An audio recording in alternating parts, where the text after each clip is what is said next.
सध्या जागतिक स्तरावर अमेरिका आणि इराक यांच्यातील युद्धजन्य परिस्थितीमुळे पेट्रोलियम पदार्थाचा मोठा तुटवडा निर्माण झाला आहे। याचे पडसाद केवळ आंतरराष्ट्रीय बाजारातच नाही तर भारतातील अनेक मोठ्या देवस्थानांच्या स्वयंपाकघरातही उमटू लागले आहेत। गॅस सिलेंडरच्या उपलब्धतेअभावी अनेक संस्थानांना महाप्रसाद वितरणात अडचणी येत असताना शेगावचे श्री संत गजानन महाराज संस्थान मात्र या संकटापासून पूर्णपणे दूर असल्याचे पाहायला मिळत आहे। शेगाव येथे दररोज हजारो भाविक दर्शनासाठी येतात आणि तितक्याच मोठ्या संख्येने भाविक महाप्रसादाचा लाभ घेतात। या महाप्रसादासाठी लागणारे इंधन गॅस सिलेंडरवर अवलंबून नसून ते सौर ऊर्जा आणि स्टीम बॉयलर तंत्रज्ञानावर आधारित आहे। इंधनाच्या जागतिक टंचाईचा कोणताही परिणाम येथील स्वयंपाकावर होत नाही।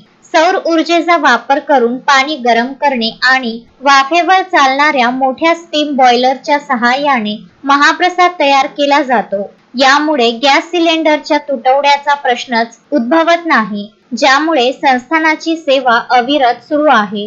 8 दिवसापासून खाडी राष्ट्रांमध्ये युद्ध चालू आहे आणि या युद्धाचा परिणाम जो आहे तो पेट्रोलियम पदार्थांवर दिसून येत आहे। त्याचाच एक मोठा परिणाम म्हटलं म्हणजे महाराष्ट्रामध्ये असलेले सगळे संस्थानिक जिथे आहेत तिथे सुद्धा दिसून येत आहे। मात्र सध्या आम्ही आहोत विदर्भाची पंढरी म्हणून गणल्या जाणारी शेगाव संस्थान येथे।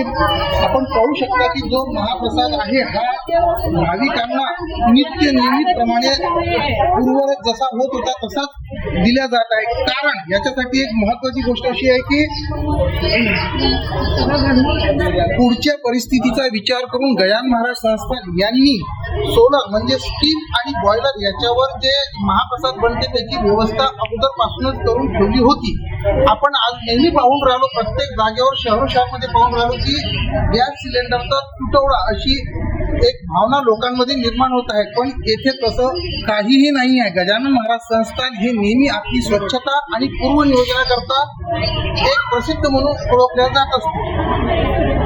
येथे कोणताही महाप्रसादाकरता कोणालाही त्रास नाही आहे, ही एक महत्वाची गोष्ट आहे। शिस्त, स्वच्छता आणि नम्रता या त्रिसूत्रीवर चालणाऱ्या या संस्थानाने आधुनिक तंत्रज्ञानाचा वापर करून पुन्हा एकदा समाजासमोर एक वेगळा आदर्श ठेवला आहे। नैसर्गिक संसाधनांचा वापर करून कशा प्रकारे मोठी संकटे टाळता येतात याचे हे उत्तम उदाहरण ठरले आहे। जिथे इतर संस्थानांना गॅस पुरवण्यासाठी कसरत करावी लागत आहे, तिथे शेगाव संस्थानाने सौर ऊर्जेच्या बळावर आपली सेवा सुरू ठेवून आपली स्वयंपूर्तता सिद्ध केली आहे। आता आपण बचत करायची गॅसची तर बॉयलरवर करायला पाहिजे, कारण विरारला सदानंद महाराजांच्या मठामध्ये परशुराम कुंडावर बॉयलरवर जेवण करत जाते आणि बॉयलरवर जेवण हे चांगलं इतकं लागते आणि शिजलेलं असते। आणि इकडे ही सिस्टीम आहे बॉयलरचं की आता ह्याच्या पुढे देवस्थानामध्ये वेळेवर प्रसाद बनवतात, तिकडे बॉयलर हा वापरलाच पाहिजे, म्हणजे एवढा बचत होईल गॅस।